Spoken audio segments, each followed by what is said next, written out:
같이 잠깐 기도 먼저 드리겠습니다. 우리를 죄에서 구원해 주신 사랑이 많으신 하나님 감사를 드립니다.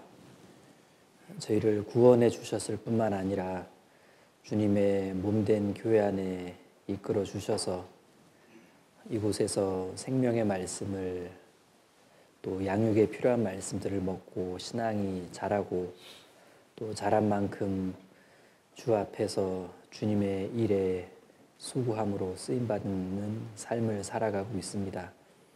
특별히 귀한 교사의 직분을 주셔서 감사드리고 어린 영혼들을 마주하면서 우리가 더 배우고 우리 자신의 신앙을 다듬어 갑니다. 오늘 하루도 우리가 만나는 우리 아이들에게 보다 좋은 것을 보여주고 보다 필요한 말씀들을 가르쳐 줄 수 있도록 주님 오늘 하루를 도와주시기를 부탁드립니다.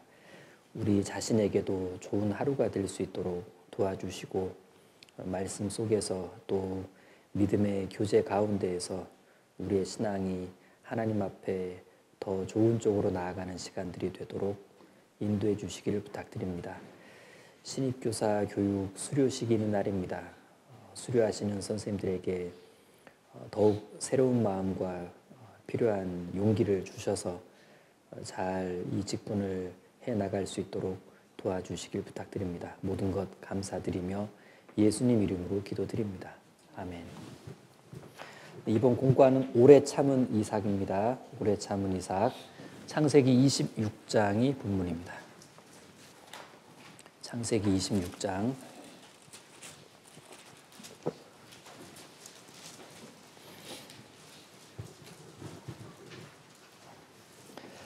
네, 26장 1절부터 6절입니다. 일단 1절부터 6절까지 천천히 같이 읽겠습니다. 아브라함 때에 첫 흉년이 들었더니 그 땅에 또 흉년이 들매 이삭이 그랄로 가서 블레셋 왕 아비멜렉에게 이르렀더니 여호와께서 이삭에게 나타나 가라사대 애굽으로 내려가지 말고 내가 네게 지시하는 땅으로 가라. 이 땅에 유하면 내가 너와 함께 있어 네게 복을 주고 내가 이 모든 땅을 너와 네 자손에게 주리라. 내가 네 아비 아브라함에게 맹세한 것을 이루어 네 자손을 하늘의 별과 같이 번성케 하며 이 모든 땅을 네 자손에게 주리니 내 자손을 인하여 천하 만민이 복을 받으리라. 이는 아브라함이 내 말을 순종하고 내 명령과 내 계명과 내 율례와 내 벽도를 지켰음이니라 하시니라. 이삭이 그랄에 거하였더니 지금 1절은 이렇게 시작합니다. 아브라함 때에 첫 흉년이 들었더니 지금 과거 사건을 소환하고 있죠. 아브라함 때에 첫 흉년이 들었더니 그 땅에 또 요겁니다. 그 땅에 또 흉년이 들매 분위기상 이제 이삭의 과거의 아버지와 동일한 시험을 받게 될 거라는 걸 암시를 해줍니다. 동일한 시험. 그러니까 이 흉년이라는 이런 어려운 일은 이삭에게만 일어난 일은 아니었다라는 얘기입니다. 하나님은 성경에 나타난 하나님의 모습 중에 하나는 반복하시는 하나님이시잖아요. 반복하시는 하나님. 그 하나님 아래에서의 인간 역사는 사실 지난 역사의 되풀이와 반복이다. 이렇게 표현할 수도 있습니다. 그래서 인생의 위기와 어려움도 역시 늘 비슷한 패턴으로 반복되는 것처럼 보이죠. 그건 곧 사람은 지난 과거에서 어쩌면 답을 찾을 수 있다. 이런 좀 지혜로운 생각으로 나아갈 수 있겠죠. 전도서 3장 15절은 말씀합니다. 하나님은 이미 지난 것을 다시 찾으시느니라. 하나님은 이미 지난 것을 다시 찾으시느니라. 반복하시는 하나님이라는 뜻입니다. 만일 과거에요 나와 비슷한 유형의 어려움을 겪었던 신앙인이나 어떤 성경 인물을 찾을 수 있다면 거기서도 해답을 찾을 수가 있습니다. 하나님께서는 그런 걸 바라시는 거겠죠. 하나님은 이미 지난 것을 다시 찾으시느니라. 사실 하나님은 우리 인생에 필요한 어떤 해답들은 이미 성경 과거 역사 속에 다 집어넣으셨겠죠. 그래서 어려움과 위기가 생길 때마다 이 성경을 붙잡고 이 성경을 묵상하면서 이렇게 답을 지혜를 얻어가는 겁니다. 그런 의미에서는 성경은 차곡차곡 꾸준히 차근차근 배워야 되겠죠. 지금 본문이 이제 그렇습니다. 여기 이삭이 어떤 중대한 현실 문제에 탁 당면했습니다. 이에 대한 해결책은 무엇일까? 이미 하나님께서 아버지 아브라함의 인생 속에다가 넣어주셨어요. 이삭은 이미 지난 것에서 다시 찾기만 하면 되는 거였습니다. 그런데 이삭이 그렇게 안 했다라는 게 지금 문제의 발단이 됐습니다. 현실 문제가 너무 다급하다 보니까 먹고 사는 일에 워낙 중대한 문제가 훅 하고 들어오다 보니까 일단 자기 계획이라는 걸 다 고민하고 세웁니다. 이렇게 해야 되나? 이렇게 해야 되나? 이렇게 해야 되겠다. 그 결과 하나님께 묻지 않고 이사 가는 걸 결정해 버립니다. 그래서 이삭은 그랄이라는 곳으로 내려갑니다. 그 그랄이라는 곳은 블레셋 땅이었습니다. 그런데 거기가 종착역은 아니었습니다. 이삭은 그 블레셋 땅을 그냥 쭉 통과해가지고 애굽에 내려가려고 했던 거였거든요.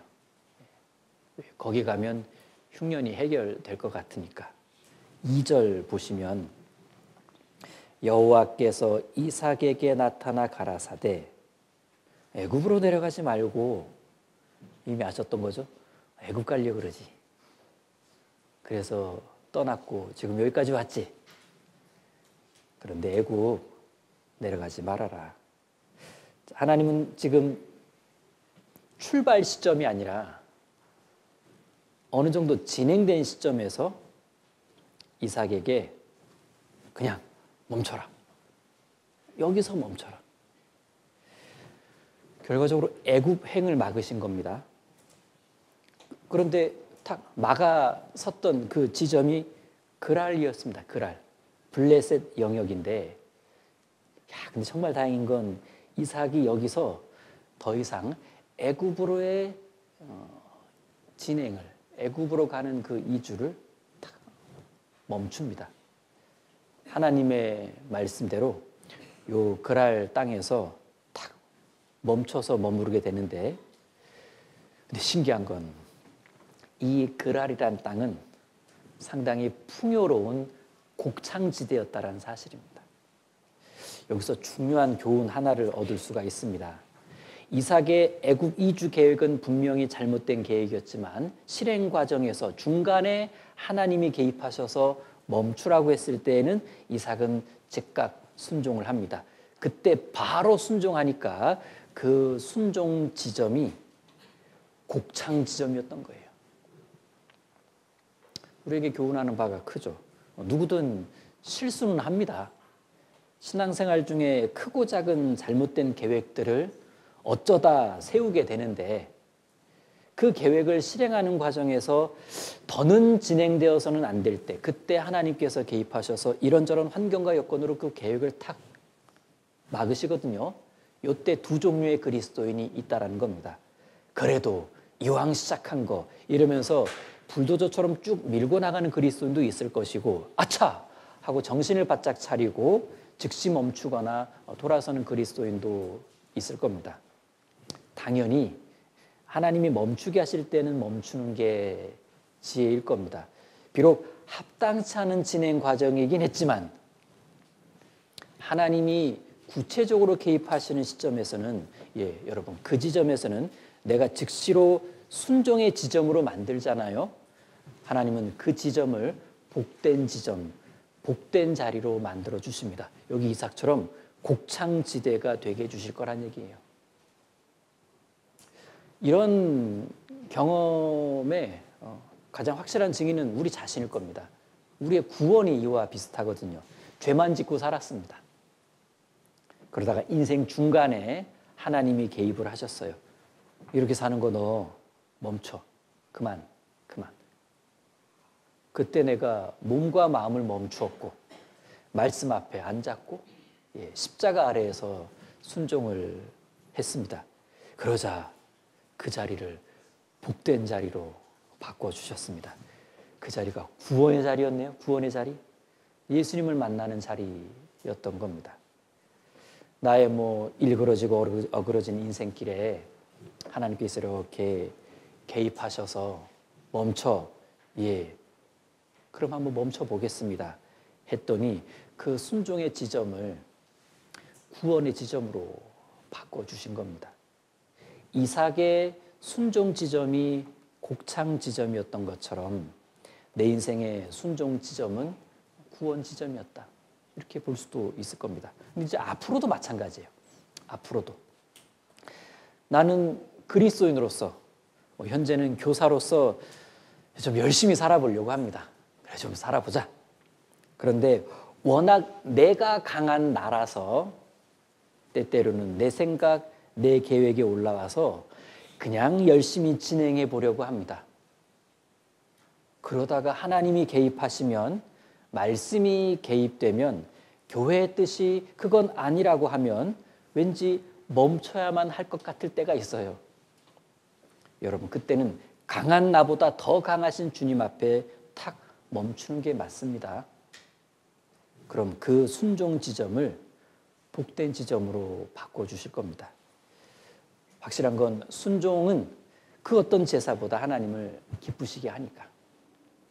자, 그리고 또 하나 중요한 부분이 있는데, 중간에 하나님께 순종한 것은 잘한 일이었는데, 근데 그 어떤 문제가 생겼을 때 처음부터 하나님께 묻지 않고 자기 생각대로 일을 시작해서 잘못된 길에 들어섰다면 요 부분은 분명 아직은 문제 덩어리이잖아요. 문제인 것은 맞습니다. 그래서 잘못된 시작, 합당치 않은 시작, 비신앙적인 출발점으로 인해서 결국에는 나중에는 그것 때문에 감당해야 될 적지 않은 어려움도 있다는 얘기입니다. 그것마저 증발된 것은 아니란 얘기예요. 이삭이 그래서 뭘 겪었냐? 일단 그 먹고 사는 문제 때문에 이사해야 될지 말아야 될지 우선적으로 하나님께 안 물었잖아요. 아버지 인생 속에 하나님께서 넣어두신 흉년 문제에 대한 답을 찾으려고 하지를 않았습니다. 그래서 잘못된 이사를 시작한 건데, 비록 중간에 다시 순종하긴 했지만 처음 잘못으로 인해 나중에 감당해야 될 어려움도 적지 않았다는 얘기입니다. 지금 여기 26장에서는요. 이삭이 하나님과 의논 없이 그랄까지 갔기 때문에 겪어야만 했던 두 가지 어려움을 소개하고 있습니다. 첫 번째, 아내 리브가를 누이라고 속이면서 겪게 되는 어려움. 사실 아버지 아브라함도 기근 피해 애굽으로 갔다가 애굽 사람들 두려워서 아내 사라를 누이라고 속인 일이 있었습니다. 근데 아들 이삭도 아버지의 죄를 답습을 했는데 결과적으로 이쪽 영역에 있어서는 요쪽이요 지금 요 어려운 실수한 요 영역에 있어서는 귀한 간증을 잃어버렸습니다. 나는 그때도 내 아내를 지켰다 이런 귀한 간증은 이제 잃어버렸고, 그 이방 왕에게 공개적인 꾸지람을 들어요. 야, 사람이 어떻게 그럴 수 있냐 이런 식으로 공개적인 꾸지람을 듣습니다. 너 때문에 우리가 하나님께 크게 혼날 뻔했다. 그리스도인이 세상의 도덕적 기준보다 낮게 행동할 때 오히려 세상 사람들에게 호되게 책망받는 일이 있습니다. 되게 부끄러움을 당하게 되는 일이 있는데 이제 이삭이 그걸 겪어요. 아버지랑 똑같이. 두 번째 어려움은 중간에 그랄 땅에서 멈췄는데 거기서 이제 살아갑니다. 우물 파요. 근데 그 우물 파는 그 과정 이거 안 겪어도 되는 일이었잖아요. 안 가면. 그렇죠? 갔기 때문에 겪는 어려움이 있다는 얘기입니다. 나 순종해서 여기 멈췄는데 왜 갈등 생기게 하는 겁니까? 아니 갔으니까. 자, 14절 보십시오. 14절부터 제가 좀 빠르게 22절까지 읽어보겠습니다. 양과 소가 떼를 이루어 노복이 심히 많으므로 블레셋 사람이 그를 시기하여 그 아비 아브라함 때에 그 아비의 종들이 팠 모든 우물을 막고 흙으로 메웠더라.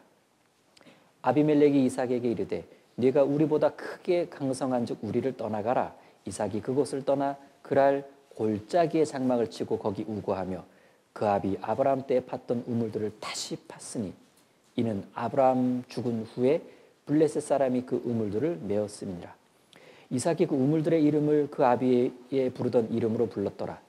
이삭의 종들이 골짜기에 파서 샘 근원을 얻었으니 그랄 목자들이 이삭의 목자와 다투어 가로되 이 물은 우리의 것이라 하매 이삭이 그 다툼을 인하여 그 우물 이름을 에색이라 하였으며 또 다른 우물을 팠더니 그들이 또 다투는 고로 그 이름을 신나라 하였으며 이삭이 거기서 옮겨 다른 우물을 팠더니 그들이 다투지 아니하였으므로 그 이름을 르호봇이라 하여 가로되 이제는 여호와께서 우리의 장소를 넓게 하셨으니 이 땅에서 우리가 번성하리로다 하였더라. 이런 내용이잖아요. 이삭이 블레셋 땅에서 잘 나가니까 창대하고 왕성해서 거부가 되니까 블레셋 사람들이 시기하고 행패를 부리기 시작한 겁니다. 블레셋 사람들이 이삭이 힘들게 파놓은 우물을 그냥 흙으로 후 이렇게 메워버렸습니다. 팠는데 메워버린 거예요. 끔찍한 일이죠. 게다가 주변 땅에 잘 개간해 놓은 그 토지도 그거 그대로 놔두고 나가라. 빈털터리로 내쫓은 거예요. 이삭은 이들의 요구를 100% 수용합니다. 결코 힘이 없어서는 아니었습니다. 이삭은 신앙인이었기 때문에 그랬겠죠. 신앙인은요, 이런 특징이 있잖아요. 뭐 좀 그렇긴 한데 세상 것에 대해서는 뭐 손해는 볼지언정 내가 신앙적인 것에서는 손해를 보지 않겠다. 이삭은 그래서 다툼이라는 것을, 분란이라는 것을, 갈등이라는 것을 피하고 그냥 그 자리를 떠난 겁니다. 보세요. 뭐 세상과의 다툼을 이긴들 만약 그것 때문에 심령이 크게 상하고 영적인 손해가 막심하다면 그건 좀 진 것 같지 않습니까? 이삭은 그런 걸 알았던 겁니다. 그래서 조용히 다툼의 현장을 떠납니다. 그럼 이렇게 떠나는 이삭의 마음은 어땠을까? 언뜻 생각에 이삭하면 온유의 사람이니까 아주 온유한 표정으로 블레셋 사람들에게 아무런 불평 없이 웃으면서 어머 그러세요? 못마땅하시죠? 이제 떠날게요. 저 떠나는 거 좋아해요. 뭐 이러고 그냥 쓱 빠져나갔을까? 이삭도 사람입니다. 틀림없이 마음 어느 한 부분에 분노의 기운이 꿈틀거렸을 거예요. 야 이거 쳐 말어. 들이받아 말어. 세상 이럴 수가. 자기 거야? 우리 거지.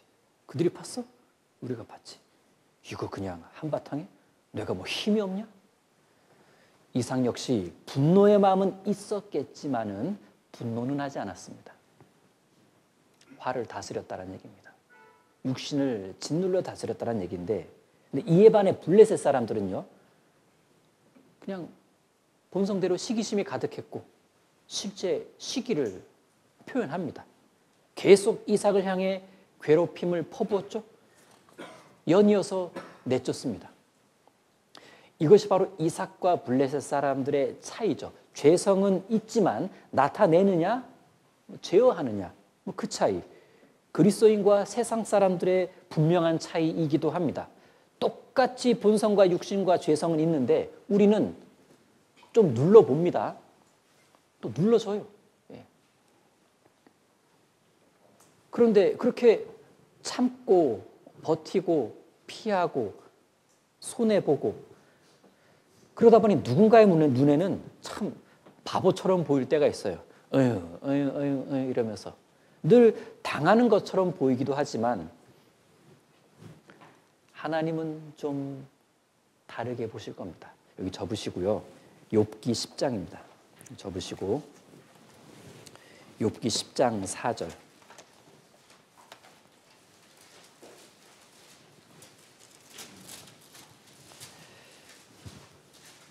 욥기 10장 4절 같이 읽겠습니다. 주의 눈이 육신의 눈이니까 주께서 사람의 보는 것처럼 보시리까. 주의 눈이 육신의 눈이니까 주께서 사람이 보는 것처럼 보시리까. 하나님과는 다르게 보실 거라는 욥의 확신 아니겠습니까? 그렇지. 하나님이라면 본질을 보실 거다. 예, 하나님은 다르게 보십니다. 하나님은 눈에는 틀림없이 육신을 누르는 이 이삭이 정말 아름답게 참 귀하게 보였을 겁니다. 그리고 이건 분명하잖아요. 모든 사람의 마음속에는 시기심이라는 게 있습니다. 많이 있겠죠. 그런데 우리 창세기 본 그 본문에서는 블레셋 사람들이 막 시기하면서 벌였던 그 행동들을 좀, 이 사람들 되게 나쁘네. 문제 행동으로만 막 이렇게 바라본다면 교훈 하나를 좀 놓칠 수도 있을 것 같아요. 자, 다시 본문으로 돌아가 봅니다. 창세기 26장. 여기 지금 블레셋 사람들이 계속 나쁘게 하잖아요.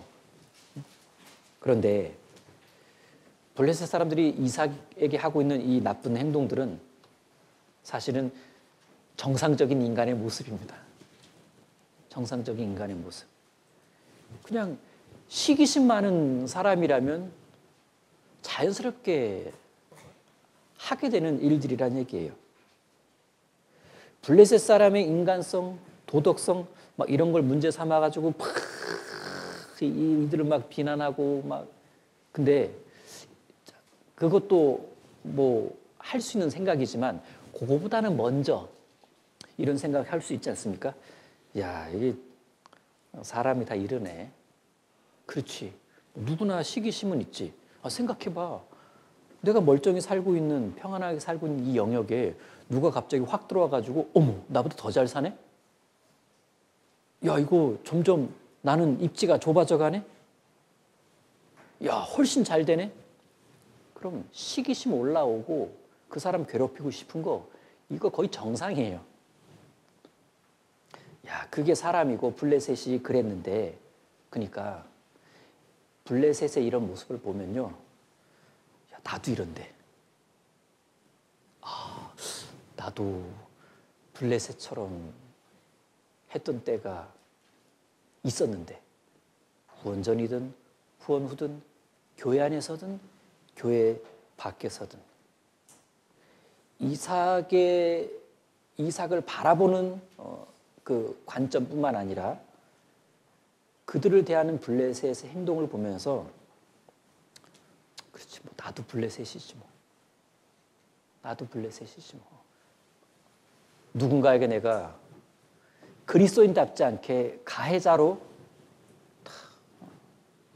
행동을 했었던 그때는 혹 없었는가 뭐 이런 부분도 생각을 해봅니다. 자 그런데 여기서 더욱 우리가 본질적으로 주목해야 될 것은 이삭이 가장 원했던 건 뭐냐라는 얘기예요. 이삭이 가장 원했던 건 뭘까? 그것 때문에 지금 이 블레셋 땅 안에서 일이 이렇게 지금 진행되고 있는 거거든요. 이삭이 가장 원했던 건 화평입니다. 화평. 이삭은 화평을 추구하는 사람이었는데 베드로전서 3장 10절 보시겠습니다. 베드로전서 3장 10절.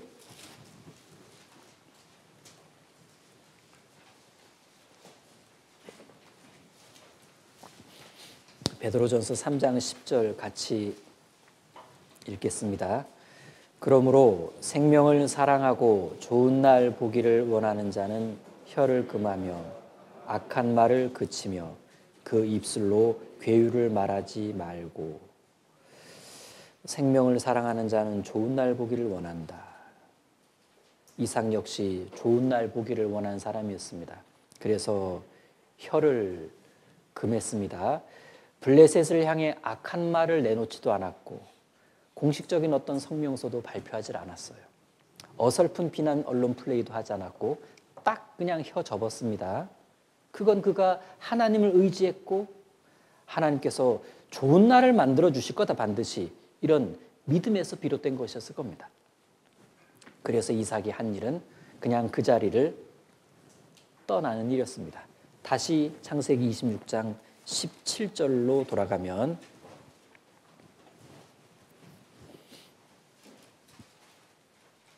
26장 16절 17절 아비멜렉이 이삭에게 이르되 내가 우리보다 크게 강성한즉 우리를 떠나가라. 17절 이삭이 그곳을 떠나. 그냥 참 16절과 17절의 그 사이에 뭐 아무것도 없죠. 그냥 떠나. 그러고는 다른 우물을 다시 파야만 했습니다. 살아야 되니까. 그 이야기가 18절부터 나오는 겁니다. 18절. 그 아비 아브라함 때 팠던 우물들을 다시 팠으니 이는 아브라함이 죽은 후 블레셋 사람이 그 우물들을 메었습니다. 이삭이 그 우물들의 이름을 그 아비의 부르던 이름으로 불렀더라. 이삭의 종들이 골짜기에 파서 샘 근원을 얻었더니 그랄 목자들이 이삭의 목자와 다투어 가로되 이 물은 우리의 것이라 하매 이삭이 그 다툼을 인하여 그 우물 이름을 에색이라 하였으며 또 다른 우물을 팠더니 22절에 다른 우물을 팠더니 그들이 다투지 아니하므로. 그럼 이렇게 아이들에게 문제를 내볼 수 있죠. 얘들아, 이삭이 언제까지 계속 팠을까? 1. 힘이 빠질 때까지. 2. 그들이 더 이상 다툼을 일으키지 않을 때까지. 이렇게 좀 뭐 문제를 내볼 수 있을 거예요, 얘들아. 언제까지 이삭이 우물을 계속 팠을까? 뭐 시비를 걸지 않을 때까지, 뭐 그들이 시비 거는 일을 포기할 때까지. 어쩌면 사람들이 이삭의 마음을 비로소 이해해 줄 때까지 이삭은 파고 또 팠습니다. 아마 그 우물을 계속 파야 되는 그 기간이 그래서 좀 제법 길지 않았겠습니까? 생각할 시간이 많았을 거예요. 이런 생각을 하지 않았을까? 참 쉽지 않네. 이 어려움은 이게 어떤 의미일까? 아마 이런 관점으로도 봤을 거예요. 야, 이거 징계 같다, 징계. 거봐, 내가 그 하나님께 묻지 않고 애굽을 가려고 했던 그 일 때문에 내가 하나님께 묻지 않고 이런 일을 해서 결국 이런 어려움이 생긴 거 아닐까? 이렇게 자신의 허물에서 답을 찾으려고 애를 썼을 겁니다. 참 그리스도인답죠. 또 하나의 관점은 그래, 비록 그랬지만 그래도 내가 하나님께 한 발짝 늦은 순종이긴 했지만은 그래도 내가 순종했고 하나님께서 약속도 해주셨어. 뭐라고? 여기서 너에게 축복해 주실 거라고. 그러니 그 약속의 말씀을 주셨으니까 지금의 이 어려움은 더 큰 축복을 주시려는 과정일 수도 있겠다. 잠깐만 허락하시는 고난의 과정일 거야. 아마 이렇게도 묵상을 했을 겁니다. 이렇게 두 가지 정도를 생각하니까 하나님의 선하심이 더 와닿잖아요, 마음에. 우리도 이렇게 이와 비슷한 마음의 태도를 가져야 된다는 생각이 듭니다. 자기에게 임한 어떤 어려움을 징계의 관점 또는 축복의 관점으로 좀 균형 있게 받아들이면서 하나님의 사랑을 더 깨달아가면 훨씬 더 성숙한 신앙적인 태도로 이 일들을 마주해 나갈 수가 있다는 얘기입니다. 그래서 여기 이 경우에 만약 이것이 하나님이 허락하신 일이다 이렇게 믿어지는 사람은요, 이거 하나님이 허락하신 일이다 이렇게 믿어지는 사람은 절대 상대방 보복하지 않아요. 근데 간증을 했습니다. 하나님이 허락하신 것 같아요. 모임 자리 빠져나가서는 저거 어떻게 할까 보복하려고. 그 좀 뭔가 안 맞는 겁니다. 정말 하나님이 허락하신 일이라고 마음에 받아들인 사람은 역공격 안 합니다. 오히려 자기를 돌아보고 그냥 무릎을 꿇지. 잠잠히 기다리는 모습을 보이게 될 겁니다. 자, 마침내 하나님께서는 이삭에게 선으로 갚아주시는데 26절 보시면 아비멜렉이 그 친구 아웃삭과 군대 장관 비골로 더불어 그랄에서부터 이삭에게로 온지라. 이삭이 그들에게 이르되 너희가 나를 미워하여 나로 너희를 떠나가게 하였거늘 어찌하여 내게 왔느냐.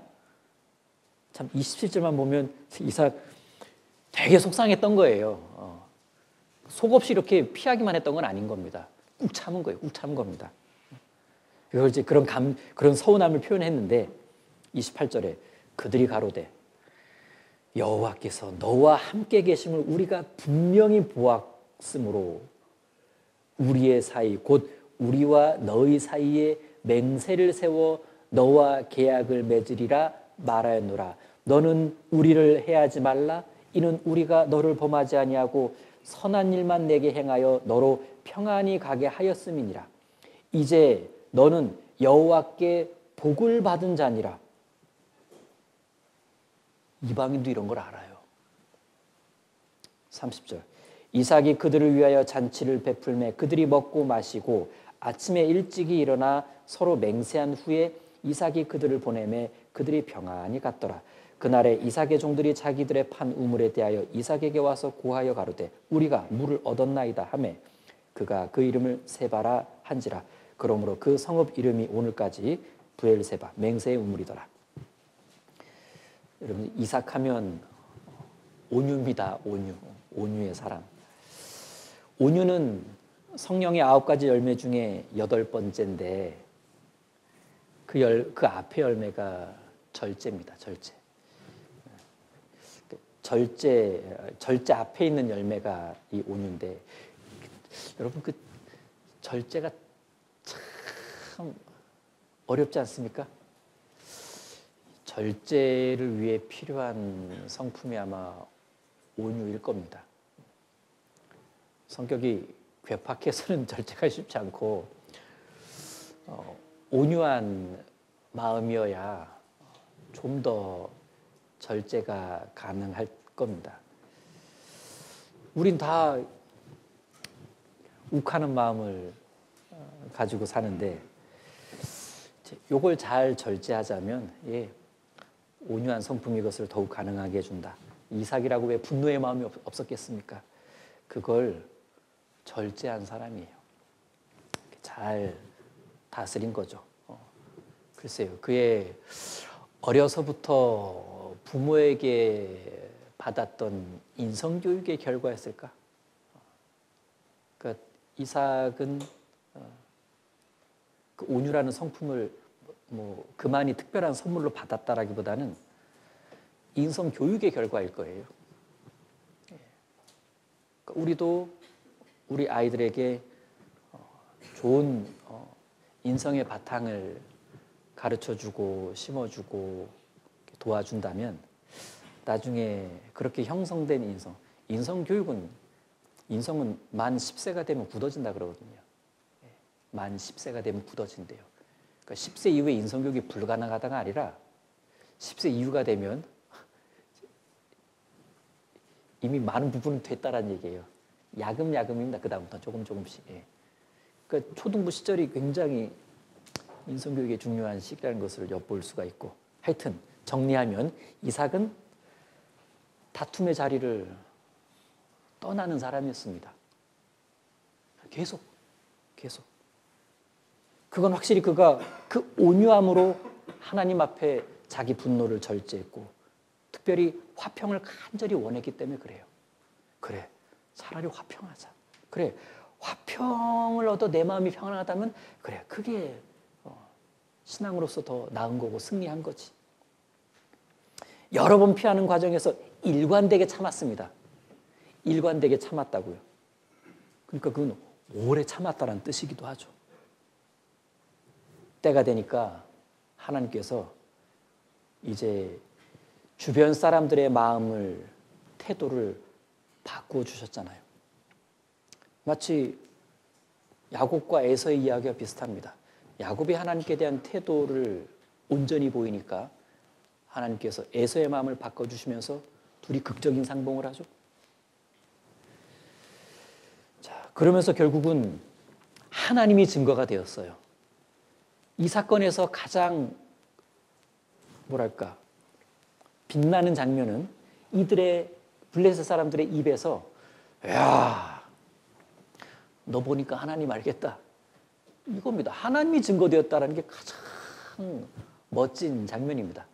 뭐 이삭이 참아서 야, 이삭이 대박났다 이게 아니라 야, 결국은 하나님이 증거되었네. 이게 가장 멋진 장면 아니겠습니까?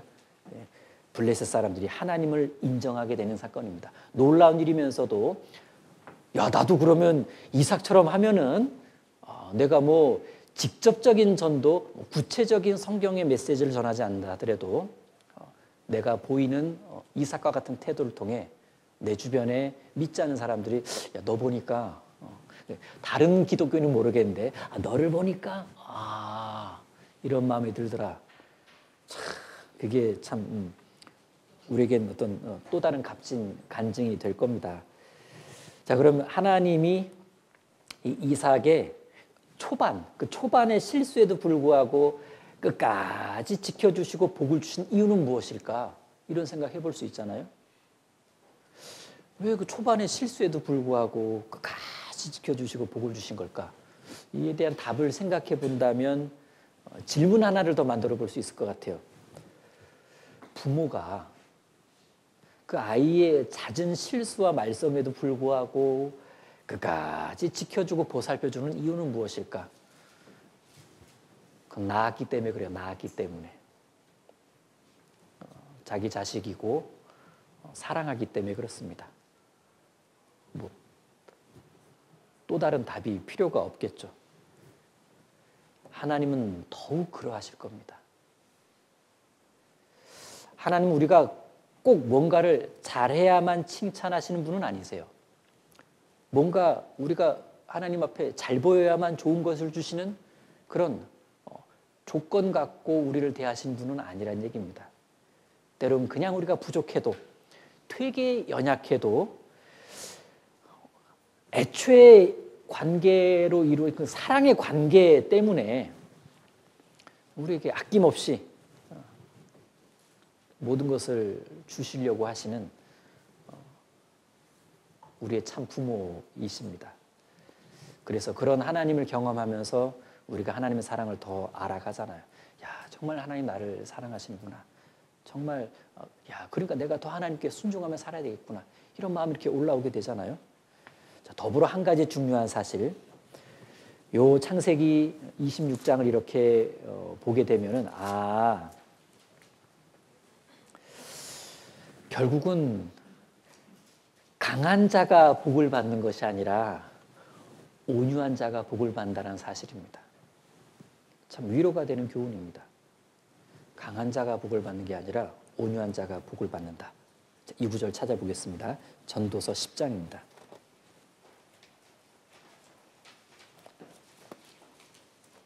전도서 10장 4절.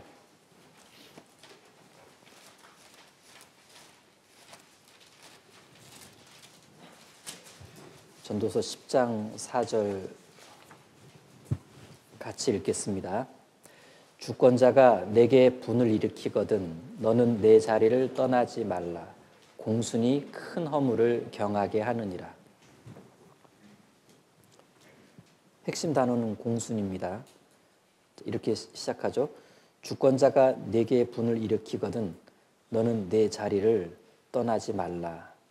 네, 혹시 이제 나에게 어떤 영향력을 행사하는 사람이 나한테 분을 크게 낼 때, 다짜고짜 분을 크게 낼 때, 그땐 막 나도 나 역시 화가 나고 속상하고 막 감정이 막 흔들흔들 막 이런다 하더라도 제발 있던 자리를 떠나버리는 실수는 하지 말라는 뜻입니다.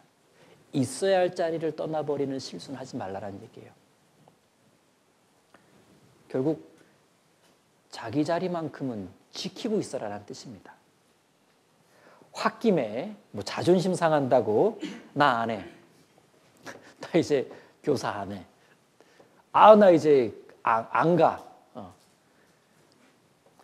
그러면서 그 자리를 박차고 떠난다면 그게 더 큰 허물이 될 수 있어요. 박수 못 받아요. 잘했어요. 떠나기 잘하셨어요. 박수 못 받습니다. 안타까워하죠. 왜 그러셨어요? 그냥 좀만 기다려 보시지.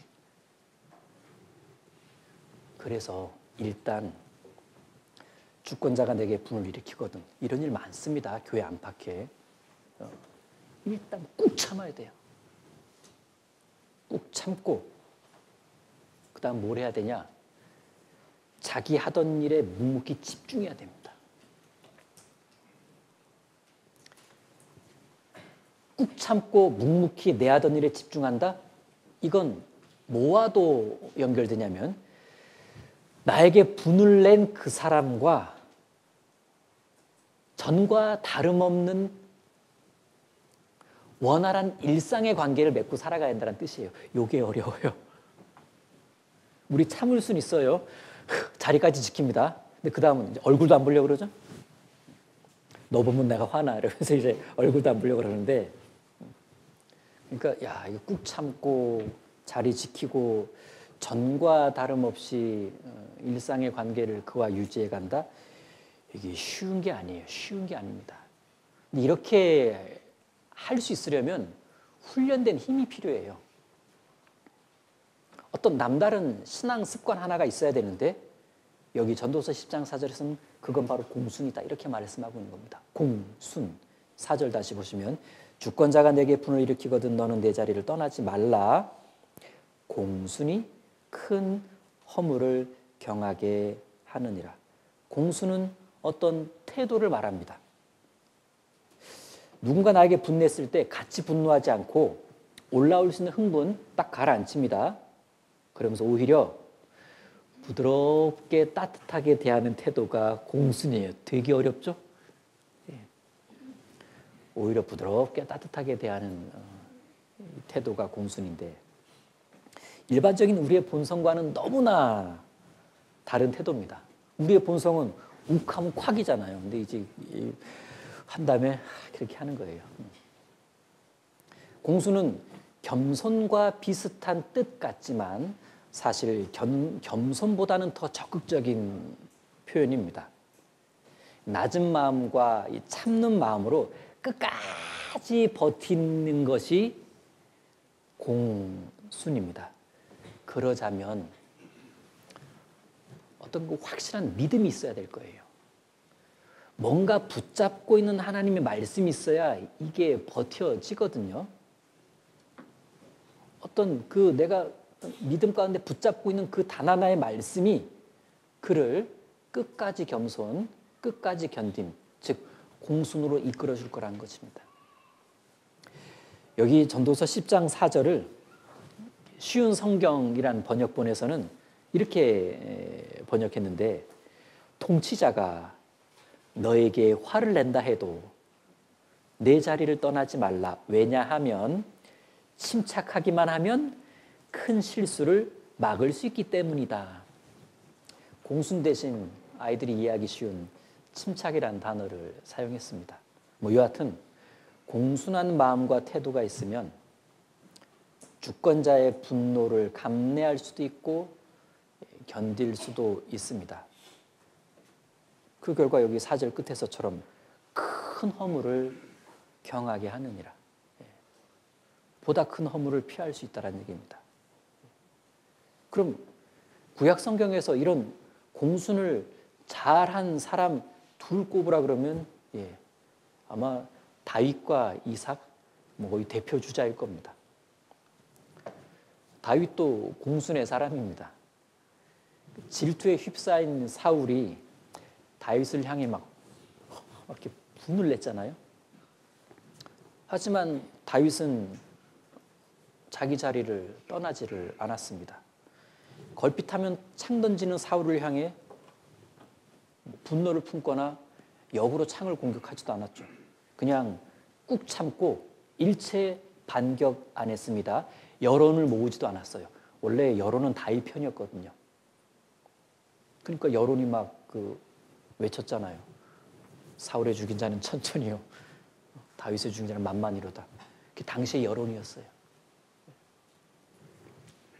그냥 자기를 향해 계속 창을 던지는 그 사울을 향해서도 다음날 아침 가면 안녕하세요, 오늘 제가 뭐 하면 돼요?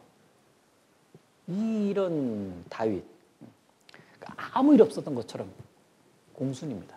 공순. 다윗의 이런 공순의 행동은 혹이라도 있을 수 있는 오해와 허물을 피할 수 있었다는 얘기입니다.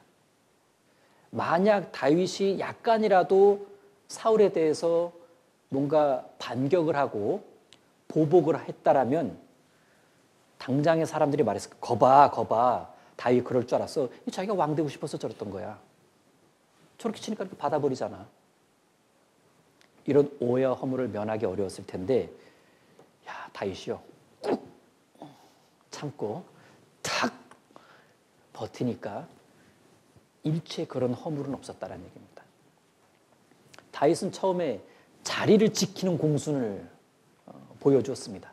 그런데 참아도 사울의 괴롭힘은 계속되고 이 괴롭힘을 넘어서 이제 내가 내일도 살아 있을 수 있을까? 이런 고민까지 될 정도의 사울의 위협은 극심했습니다. 더 이상 이 자리에 있는 것 자체가 생명에 심각한 어떤 위협이 될 수 있었다는 얘기예요. 그래서 다윗이 어떻게 했냐? 떠나요. 이제는 그 자리를 떠납니다. 근데 어떻게 떠났냐가 중요해요. 조용히 혼자 몰래 떠나요. 문제를 일으키거나 뒤집어 놓고 떠나질 않았습니다.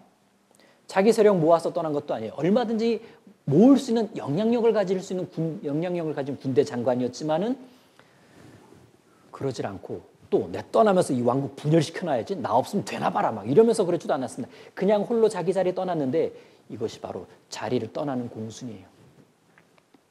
조용히 자리를 떠나는 공순. 떠난 후에도 끝까지 사울을 대적하지 않았습니다. 계속 피해 다니면서 살았어요. 힘이 없어서? 아니요. 공순해서. 사울을 손쉽게 죽일 수 있는 기회가 2번이나 있었지만 그 기회 그냥 흘러보냈죠. 끝까지 사울 앞에서 자신을 낮추는 겸손을 보였습니다. 따르는 사람들 앞에서 보여줬어요. 기름 부음 받은 자를 해할 수는 없다. 진짜 공순이었던 겁니다. 오늘 살펴본 이삭도 진정한 공순의 사람이란 얘기예요. 이삭이 우물을 파는 과정에서 수많은 주변 사람들과의 갈등은 있었는데 참아서 나중에 참 잘 됐습니다. 어떻게 나중에 그렇게 잘 될 수 있었느냐? 그냥 항상 그 자리를 떠났기 때문에 그래요. 뒤끝 가지고 떠나는 사람 있죠. 이삭은요, 그냥 떠났습니다. 갈등의 한복판에 서서 피켓 시위한 것도 아닙니다. 아깝고 억울했지만 다 내려놓고 그 자리를 떠났는데 갈등보다는 떠나는 길을 선택했습니다. 그게 더 나은 길이라는 확신이 있었을 거예요. 당장에는 손해보는 일 같았지만 갈등이 불러올 큰 다툼보다는 훨씬 더 나은 선택이었습니다. 얼마 전에 들었던 모임에서 들었던 부모님의 간증입니다. 이 간증을 들려드리면서 마칠까 합니다. 아이가 좀 제법 큰 아이예요. 학교에서 좋지 않은 일을 당했다고 합니다. 애들끼리 이렇게 하다가 그냥 왜 그런지 모르겠는데 친구가 그 아이 얼굴에다가 이렇게 콜라를 좀 난폭하네. 콜라를 막 붙들여 얼굴에다가 코에 넣으려고 그랬는지 모르겠는데 이 아이가요 운동도 하는 아이인데 그냥 참았대요. 참았다고 합니다. 부모님이 너무 황당하고 속상해가지고 애를 막 야단쳤다 그럽니다.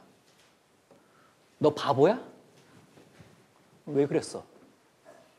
너 운동 괜히 시켜준 줄 알아? 너 선생님한테 말했어? 말 안 했어? 일렀어야지 왜 가만히 있었던 거야? 너 혹시 그 친구 무섭냐? 아이가 말했다고 합니다. 아니, 교회학교 선생님이 속상한 일을 당해도 일단 그냥 참으래요. 하나님이 해결해 주신다고 이삭처럼 하라고 그래가지고 그랬는데 기도하면 하나님이 도와주실 거라고 그랬어요. 부모님이 순간 할 말을 잃어버렸다고 하는데 화는 여전히 났습니다. 부모님이. 화는 났지만 한편에서는 자신이 부끄럽기도 했고 또 여러 감사한 마음이 들었다고 합니다. 교회학교에 대한 감사함, 또 이 아이의 하나님에 대한 감사함. 얼마의 시간이 지난 뒤 그 분란되었던 사건은 그냥 해피하게 해결되었다고 합니다. 가해자였던 친구가 이 친구한테 따뜻하게 사과를 했나 봐요. 둘 다 성격이 쿨했나 봐요. 되게 잘 지낸대요. 너 또 콜라 붓지 마. 이렇게 하고 너 부어도 참아. 이러면서 이렇게. 그래서 이렇게 보기에도 그래서 더 좋아지는 사이 있잖아요. 그런 쿨한 친구 사이로 이렇게 변했다는 이야기를 들었는데 아마 걔네들 크면 군대도 같이 갈 것 같아. 동반이 때 친해가지고. 그 아이의 공순함이 축복이 된 건데 아마 훗날 어느 시점에는 자연스럽게 전도의 기회가 되지 않을까 싶습니다. 기도하고 마치겠습니다. 하나님 감사합니다. 오늘 이삭에 대해서 공과 말씀 같이 상고해보고 묵상해보는 시간을 가졌습니다. 시기심 많고 악이 득세하는 이 세대에 우리 아이들이 화평의 사람이 되기를 바랍니다. 화평의 사람으로 살아가기에 겪는 어려움도 많이 있겠지만 그보다는 하나님께서 주실 축복이 더 크고 놀랍기에 우리 아이들에게 이 진리의 말씀 또 진리의 사람 이삭에 대한 이야기가 마음에 많이 새겨질 수 있도록 우리 선생님들께서 아이들에게 말씀을 잘 심어줄 수 있기를 바랍니다. 감사드리며 예수님 이름으로 기도드립니다. 아멘. 네, 광고 읽겠습니다.